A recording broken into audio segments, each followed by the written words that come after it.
Good morning, friends and family of Short Round Ministries.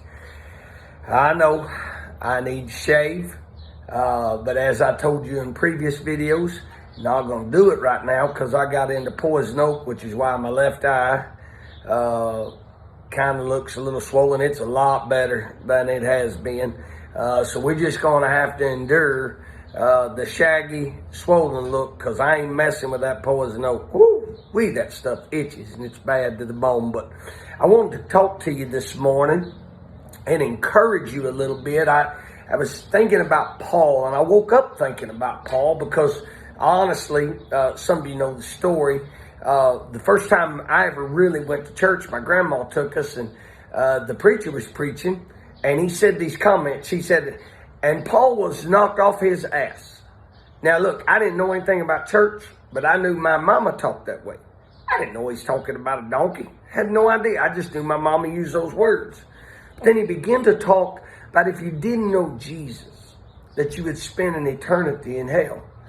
Now, I didn't know anything about the Bible, and I didn't know anything about theology, but I knew my mama wasn't saved. Well, anyway, so she went, so this piece of scripture is dear to me because this is the very first sermon that I ever heard, but it's in Acts chapter 9.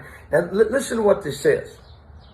It says, meanwhile, Saul, still drawing his breath hard from threatening and murderous desire against the disciples of the Lord, went to the high priest and requested of him letters to the synagogues at Damascus, so that if he found any men or women belonging to the way, then he might bring them bound to Jerusalem. Now as he traveled on, he came near to Damascus, and suddenly a light from heaven flashed around him, and he fell to the ground. And then he heard a voice saying to him, Saul, Saul, why are you persecuting me? And Saul said, who are you, Lord? And he said, I am Jesus whom you are persecuting. It is dangerous, and it will turn out badly for you to keep kicking against the good. Now listen to me. This morning, Saul, which turned into Paul, wrote 2/3 of the New Testament. He could have stopped right there because he got bucked off. He could have stopped right there because life got hard. But instead of when he got bucked off, he turned and he looked and he knew who was there. And he said, Lord, what's up? And the Lord said, it's time to stop. It's time to stop what you're doing. Listen to me today. I'm going to encourage you. We're going to get through this, but America is being woken up. It's time America understands that we quit killing babies in these baby killing mills on a daily basis. Now, if you're out there and you're pro-choice and you say, I'm still a Christian, I don't know how those two equate.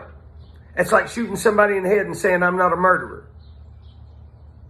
Hear me. America better wake up to the fact that the stuff that we're doing in this country, where every sitcom we have, you look on there and maybe there is some kind of homosexual that's in there, and we're normalizing it to our kids. Listen to me. We're becoming no better than Sodom and Gomorrah, and I think some of us have been bucked off. And God's saying, listen to me. Wake up. Now, God's going to get us through this deal, but we better wake up right now. And remember, God's got this. We love you guys. Bye.